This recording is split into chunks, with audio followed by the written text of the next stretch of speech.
बैठक में। देखिए आज मुख्यमंत्री जी हमारे विधानसभा क्षेत्र में बारिश के कारण हुए नुकसान का जायजा लेने के लिए आए थे और केंद्रीय मंत्री और हमारे पार्टी के राष्ट्रीय अध्यक्ष जगत प्रकाश नड्डा जी भी आए थे।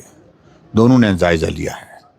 अभी तक सिर्फ बातें सुनी थी, थोड़ी बहुत वीडियो के माध्यम से देखी थी, लेकिन मैं बार बार इस बात के लिए मुख्यमंत्री जी से बात कर रहा था, केंद्र में आदरणीय अध्यक्ष जी नड्डा जी से बात कर रहा था कि नुकसान इतना ज़्यादा हुआ है कि पूरा इलाका तबाह हो गया है।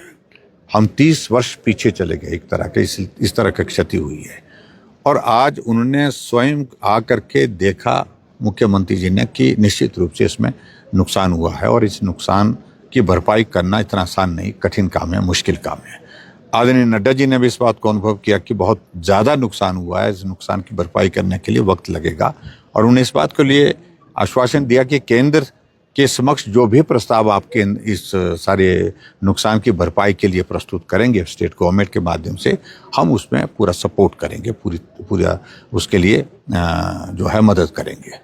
और मुख्यमंत्री जी से मैंने विशेष तौर से इस बात के लिए कहा कि ये बहुत असामान्य स्थिति है, यानी कि सामान्य स्थिति नहीं है, इसलिए प्रोजेक्ट स्पेसिफिक होकर के, एरिया स्पेसिफिक होकर के यहाँ पर बजट आपको देना चाहिए स्टेट में, स्टेट की ओर से 1-2 करोड़ से 5 करोड़ 10 करोड़ से नहीं। ये डैमेज जो हुआ पड़ा है, ये डैमेज मेरा आकलन, मोटा आकलन मैं कह सकता हूँ कि अगर प्राइवेट प्रॉपर्टीज़ को और सारी चीज़ों को अगर हम देखें तो it's not less than 500 crore rupees. बहुत बड़ा डैमेज हुआ, नुकसान हुआ है और इस त्रासदी में बहुत सारे लोगों की ज़िंदगी गई है। बहुत सारे लोग अभी तक नहीं मिल पाए हैं, उनकी ज़िंदगी की तलाश है। तो ऐसे सूरत में ये बहुत आवश्यक है कि यहाँ युद्ध स्तर पर काम हो। तो मैंने रेस्टोरेशन के लिए कहा, सड़कों को रिस्टोर करिए। सड़क बनेगी तो IPH वाले पाइपें ले जा पाएंगे, जो उनकी पाइपें जो वाटर सप्लाई स्कीम्स खराब हुई है। सड़क बनेगी, इलेक्ट्रिसिटी बोर्ड वाले पोल ले जा पाएंगे, कंडक्टर ले जा पाएंगे, यानी कि काम कर पाएंगे। तो इसलिए सड़क को प्राथमिकता दीजिए। मेन रोड हमारे चैल चौक से जंजैहली जो डैमेज हुई थी, इसमें 9 दिन लग गए। मेरा यह आकलन था कि ये 4-5 दिन में रिस्टोर होनी चाहिए थी। पहले भी डैमेजेस हुए, अब की बात थोड़ा ज़्यादा हुआ, लेकिन 3-4 दिनों में हम इसको रिस्टोर कर देते, 2 दिन में रिस्टोर करते थे।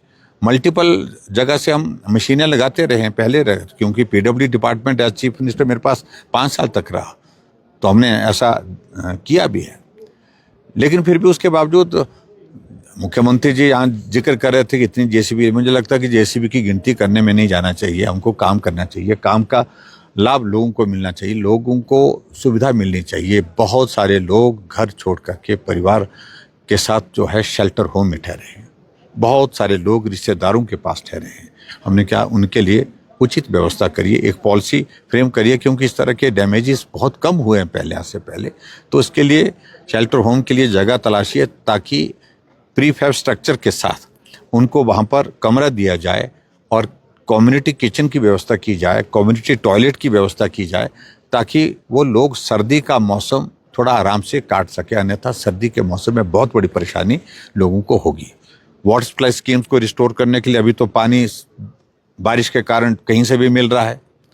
अभी तो जो भी टेम्परेरी अरेंजमेंट के मुताबिक जहाँ से पाइप जोड़ेंगे पाइप में पानी आ जाएगा, लेकिन 2 महीने बाद, 1.5 महीने के बाद जब बरसात खत्म हो जाएगी तो पानी नहीं मिलेगा। पानी के लिए अल्टीमेटली आपको जो ग्रेविटी के सोर्सेज हैं उनको ही आपको जोड़ना पड़ेगा और जो लिफ्ट की वाटर सप्लाई स्कीम्स हैं उनको आपको रिस्टोर करना पड़ेगा, यानी कि उसको ठीक तरह से बनाना पड़ेगा। जो वॉश आउट हो गई, डैमेज हुई है, एक्सटेंसिव डैमेजेस हैं। आज तक के इतिहास में number of roads, number of water supply schemes अगर हुई हैं तो 5 साल के कार्यकाल में भारतीय जनता पार्टी की सरकार के दौरान जो है वो बहुत ज़्यादा, सबसे ज़्यादा हुई है। जितना 25 सालों में काम नहीं हुआ, उससे ज़्यादा हमने 5 साल में काम किया। और आज हमको दुख होता है कि जो काम किया तो वो जो है वो डैमेज हुआ है, इसमें नुकसान हुआ है। तो इसलिए आज मुख्यमंत्री जी के साथ मैंने उचित समझा बैठना, मिलकर के बात करना कि आप अधिकारियों को कहें कि वो काम करें और जो गाइडलाइंस, जो डायरेक्शंस और जो फीडबैक हम उनके साथ दे सकते हैं, उनको दे सकते हैं, वो इलाके के भले के लिए होगी।